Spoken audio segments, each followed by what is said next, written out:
तो आगे नंदकेश्वर कथा सुना रहे हैं। अब आप लोग ध्यान से आगे की कथा सुनना। बस थोड़ी सी गणेश जी के प्राकट्य की कथा है। भगवान गणपति जी के जन्म की बड़ी मंगलमयी प्यारी कथा है, ध्यान से सुनिएगा।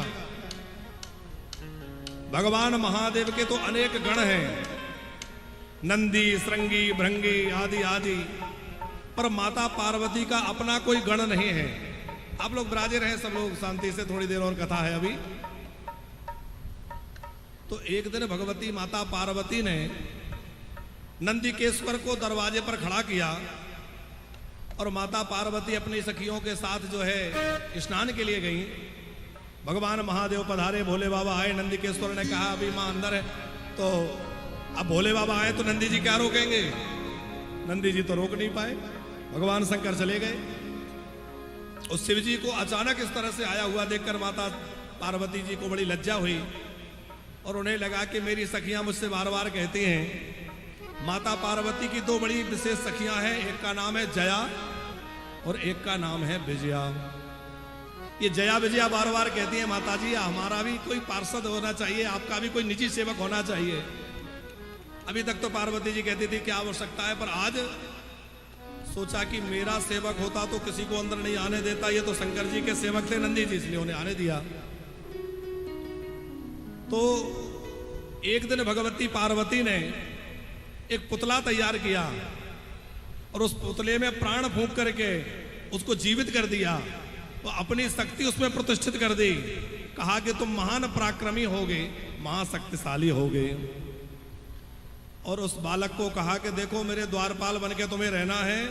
हेतात शृणु मद्वाक्यम द्वारपालो भवाद्य में मत पुत्रस्त्वम मदीयोस्ति नान्यथा कश्चिदस्मि में।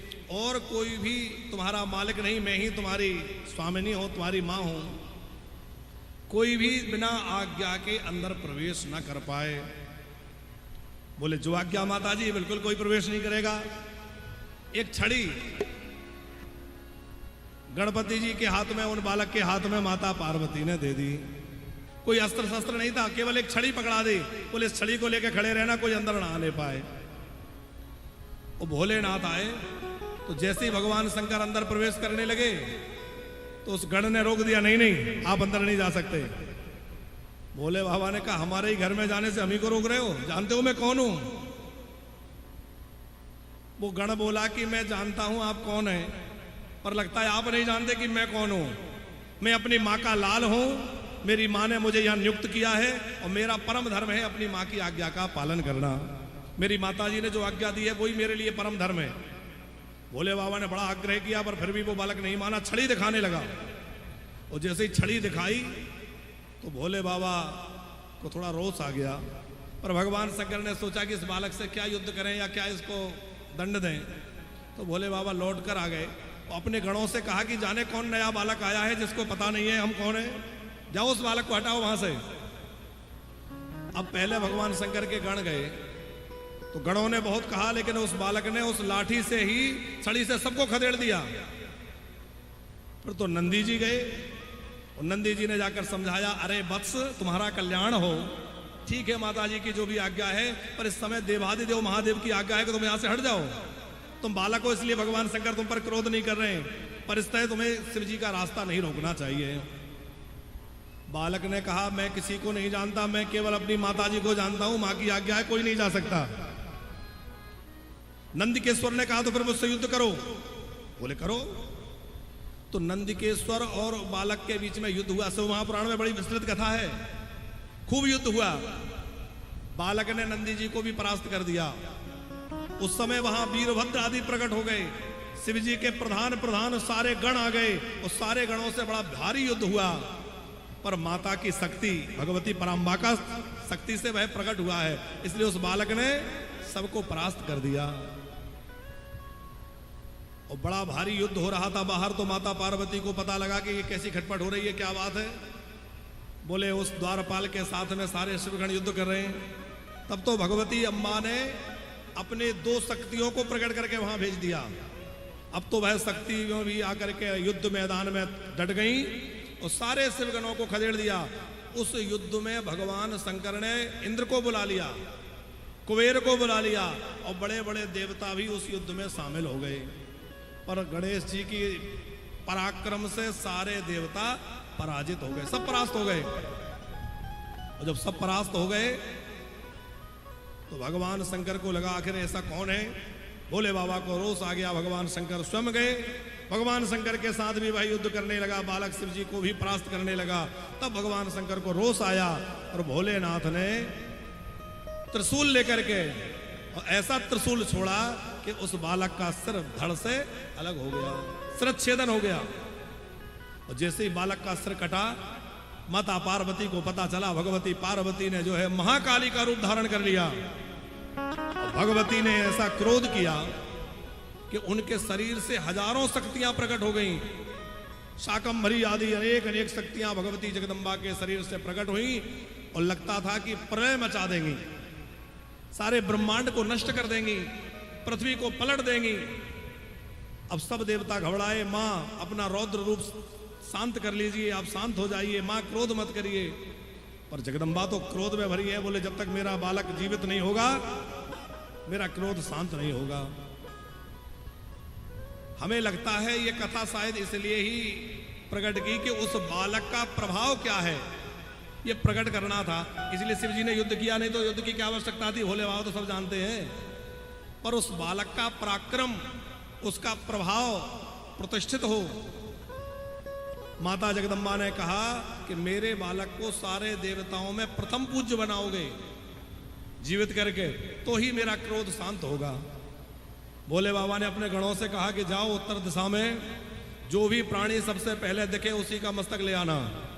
तो वहां गए तो एक दांत वाला एक हाथी दिखा, उस हाथी का मस्तक काट कर लाए और जैसे ही हाथी का मस्तक उस बालक के धड़ पर लगाया तो जैसे कोई सो के उठता है इसी तरह वो बालक उठ के खड़ा हो गया। सब जय जयकार करने लगे। फिर देवताओं ने उस बालक की पूजा करी। गजमुख रूप में भगवान गणेश बड़े सुशोभित हुए। उनका नाम गणेश क्यों पड़ा, बोले गणों के ईश होने से वो गणेश कहलाए, गणों के अधिपति होने से वो गणपति कहलाए, गणों के नायक होने से गण नायक कहलाए, गणों के राजा होने से गणराज कहलाए। ये सब नाम उनके उपाधि रूप ही हैं। प्रथम पूज्य बनाए गए और गणपति जी की पूजा से सब प्रकार की रिद्धि सिद्धियां प्राप्त होती हैं। गणेश जी की पत्नियों का नाम क्या है, तो जिस घर में गणेश जी की पूजा होती है गणेश जी अपनी पत्नियों के साथ आकर के उसके घर में विराजमान होते हैं। गणेश जी की जो प्रतिमा है आप जो है धातु से भी बना सकते हैं। यहां गणेश जी की पूजा का विधान बड़ा लंबा लिखा है शिव महापुराण में कि आप जो है या तो मणियों से गणेश जी के मूंगा, मणियों में जो मूंगा है मूंगा से गणेश जी का विग्रह बनाएं, उसमें गणेश जी की पूजा करें। अथवा श्वेतार्क, सफेद आंकड़ा, अकौआ जानते हैं आप लोग, शिव जी को चलता है आग का फूल आंकड़ा, उसकी जड़ पुख नक्षत्र में रवि पुख योग या गुरु पुख योग हो और ऐसे योग में आंकड़े की जड़ की पूजा करके उसको ले आओ और उससे गणेश जी बना करके यदि घर में पूजा हो तो कभी रिद्धि सिद्धि की कमी नहीं होती, उस घर में खूब रिद्धि सिद्धि विराजमान रहती हैं। गणेश जी बहुत जल्दी प्रसन्न होते हैं। यदि गणेश जी को दूर्वा चढ़ाई जाए तो गणेश जी प्रसन्न हो जाते हैं। पर दूर्वा कैसी चढ़ानी चाहिए उसका प्रमाण सो महापुराण में है। दूर्वा में कम से कम 3 पत्र निकल रहे हो ऐसी दूर्वा हो।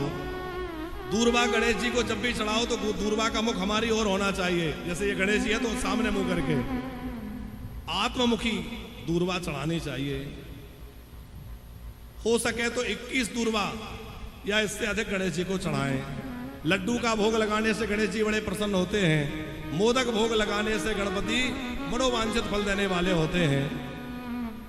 गणेश जी कब प्रकट हुए, भाद्रपद मास के शुक्ल पक्ष की चतुर्थी तिथि में, जिसको वरद चतुर्थी अथवा गणेश चतुर्थी कहते हैं। अभी आने वाली है, अभी श्रावण पूरा हो रहा है, 1 महीने बाद गणेश चतुर्थी आएगी। जगह जगह गणेश जी की आराधना होगी, मिट्टी के गणेश जी बना के पूजा होती है। आप लोग पीओपी के नहीं, मिट्टी के गणेश जी बनाइए और मिट्टी के गणेश जी बना करके शास्त्र विधि से उनकी पूजा करिए। गणेश जी को दूर्वा, सिंदूर और लड्डू, ये तीनों बहुत प्रिय है। लड्डू के भोग लगाइए। जो कोई गणेश चतुर्थी को व्रत करता है और गणेश चतुर्थी का व्रत करके शाम को चंद्रमा को अर्घ दे करके फिर भोजन ग्रहण करता है, भगवान गणपति उसके घर में खूब रिद्धि सिद्धि देते हैं और उसको खूब विद्या प्रदान करते हैं। जिन बच्चों का पढ़ाई में मन नहीं लगता उनको गणेश जी को दूर्वा अर्पण करनी चाहिए। गणपति जी को दूर्वा चढ़ाने से बच्चों की बुद्धि तीव्र बनती है, बुद्धि अच्छी हो जाती है।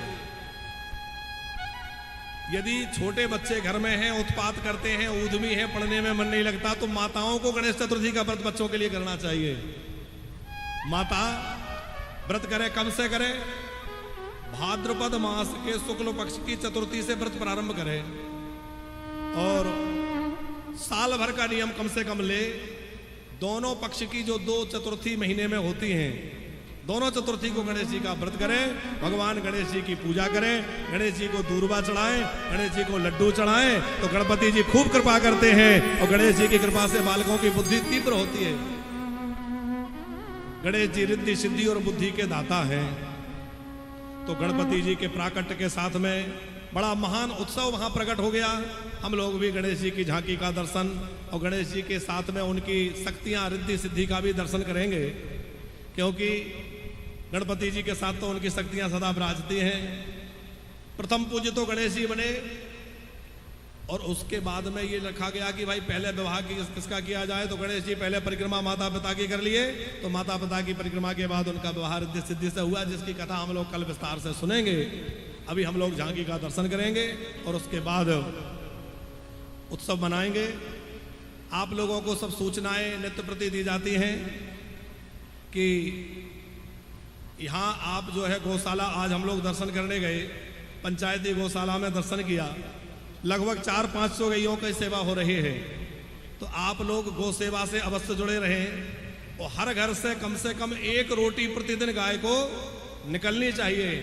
आप रोटी नहीं निकाल सकते तो आप कम से कम कुछ धन उस रोटी के निमित्त, यहाँ तो आज हम गौशाला में गए तो हमें वहाँ हमारे व्यवस्थापक जी बतला रहे थे, वहाँ के अध्यक्ष जी भी साथ में थे, कि महाराज जी हम लोगों ने ये व्यवस्था बनाई है कि एक बार राशि जमा कर दो, उस राशि से पूरे वर्ष भर गैया को रोटी निकलती रहती है।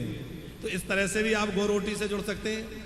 हम लोगों ने भी अपने वृंदावन वानप्रस्थ में ऐसी व्यवस्था बनाई है कि 21,000 रुपये की राशि एक बार कोई जमा करता है तो उस राशि से उस व्यक्ति के नाम गोत्र से हमेशा 1 रोटी गाय को दी जाती रहती है। देखो ये सब व्यवस्थाएं सिर्फ इसलिए होती हैं ताकि व्यक्ति का कर्म समाप्त ना हो, उसकी रोटी देने का नियम किसी तरह सुरक्षित रहे। आज हम गौशाला में गए, देखा इतनी बढ़िया रोटी बनी रखी थी और हमारे हाथ से भी हमने कुछ गैयाओं को रोटी खिलाई, गुड़ खिलाया, बहुत आनंद आया। तो आप लोग भी किसी भी जगह, देखो ये आवश्यक नहीं है कि आप वानप्रस्थ में आके करें कि यहाँ करें, जहाँ आपको सुविधा हो कहीं भी करिए, पर आप सब लोग इस बात का संकल्प लीजिए कि हम लोग नित्य प्रति अपनी कमाई में से कोई ना कोई अंश गौ सेवा में निकालेंगे और थोड़ा ना थोड़ा गौ सेवा के लिए अवश्य समर्पित करते रहिए। पंचायती गौशाला में करिए, आपके आसपास जो गौशाला हो वहां करिए, कहीं भी करिए, पर गौ सेवा से अवश्य अपने आप को जोड़ के रखिए। हम लोग श्रीधाम वृंदावन में जो आश्रम बन रहा है, 2 जगह आश्रम बन रहा है, जिसमें से एक तो बन के पूरी तरह तैयार हो चुका है जहां बुजुर्ग रह रहे हैं, और दूसरी जगह और भव्य आश्रम जिसमें लगभग 750 कमरे बन रहे हैं, वो काम चल रहा है। उस आश्रम का उद्देश्य केवल इतना ही है कि आज के वर्तमान काल में बच्चे घरों से बाहर चले जाते हैं, घर के बुजुर्ग अकेले पड़ जाते हैं।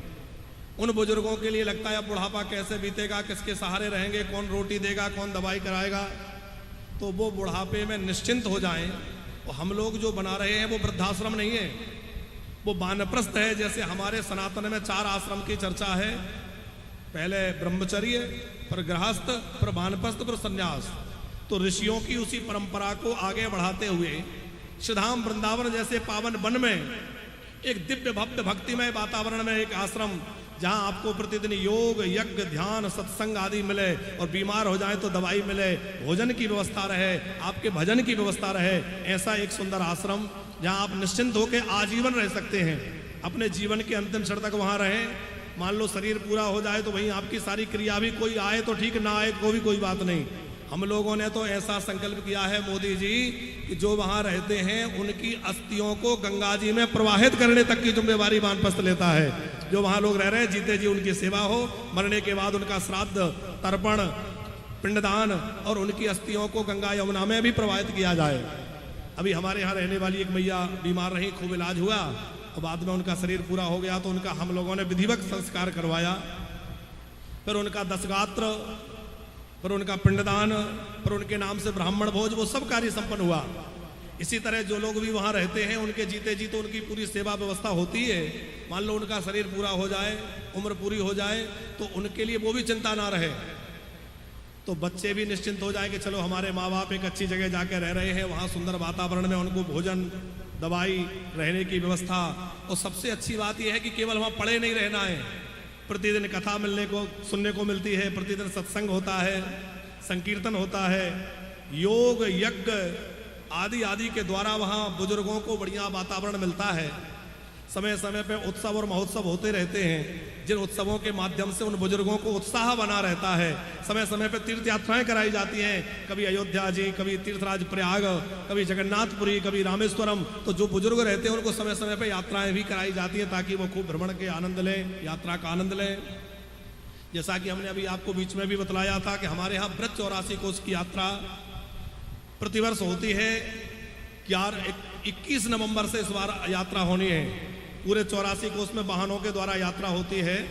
इस बार उसकी तारीख जो निश्चित हुई है वो है 21 नवंबर से।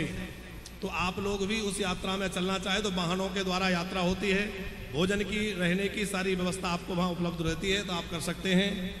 तीर्थों में जो कथाएं होती हैं उसमें आप यदि चलना चाहें तो अभी ऋषिकेश में जनवरी के महीने में 10 जनवरी से मकर संक्रांति के पर्व पर, मकर संक्रांति इस बार हम लोग वहीं मनाएंगे, 10 जनवरी से लेकर 16 जनवरी तक नैमिषारण्य में कथा होगी। तो नैमिषारण्य चक्र तीर्थ में आप लोग चल सकेंगे।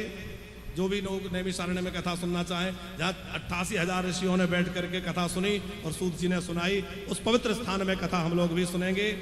संक्रांति के टाइम में आप लोग भी चल सकते हैं। उसके बाद फरवरी के महीने में जगन्नाथपुरी में कथा है। तो जो भक्त जगन्नाथपुरी चलना चाहें, और जगन्नाथपुरी में तो आप यजमान भी बन सकते हैं। आपको लगे कि जैसे हमारे मोदी परिवार ने यहाँ आके कथा कराई, हम जगन्नाथ जी धाम में जाके जगन्नाथपुरी में कथा कराएं, तो वहाँ कथा हो सकती है। या कभी आपका मन है कि वृंदावन आके कथा कराएं, तो वहाँ तो आपका आश्रम है। वानप्रस्थ में बड़ी सुंदर व्यवस्था कथा की, आपके ठहरने की, भोजन की सब व्यवस्था रहती है। तो वानप्रस्थ में भी आके कभी वृंदावन धाम में कथा कराना चाहें तो वहाँ हो सकती है। आगे के कार्यक्रमों की जानकारी आप हमारे कार्यालय के नंबरों से ले सकते हैं। अभी भगवान गणपति जी का दिव्य उत्सव हम लोग मनाएंगे। आप संस्था से जुड़ी हुई और विशेष जानकारियों के लिए पीछे हमारा काउंटर रहता है, वहां जाकर के संस्था से जुड़ने के लिए कैसे क्या कर सकते हैं। गो रोटी योजना से जुड़ना है, सदस्यता लेकर हमें भी वानप्रस्थ के सदस्य बनना है, या कमरा लेना चाहते हैं, आजीवन रहने के लिए व्यवस्था चाहते हैं, तो जो भी व्यवस्था आप चाहते हैं वहाँ संपर्क कर सकते हैं, जानकारी ले सकते हैं। अभी कुछ सूचनाएं, और जो देश विदेश से वानप्रस्थ में साधु संतों के भोजन के लिए, ब्राह्मण भोजन के लिए, दीनहीनों की सेवा भोजन के लिए राशि भेजते हैं गौ सेवा के लिए, उनके नामों की घोषणा। तत्पश्चात हम लोग दिव्य महोत्सव के साथ आज की कथा को समापन करेंगे। आप लोग विराजे रहें, और जो सूचनाएं हैं उनके बाद गणेश जी का दिव्य उत्सव मना के गणपति जी का दर्शन, रिद्धि सिद्धि का दर्शन करके ही जाएं। बोले गणपति भगवान की, बोले शंकर भगवान की।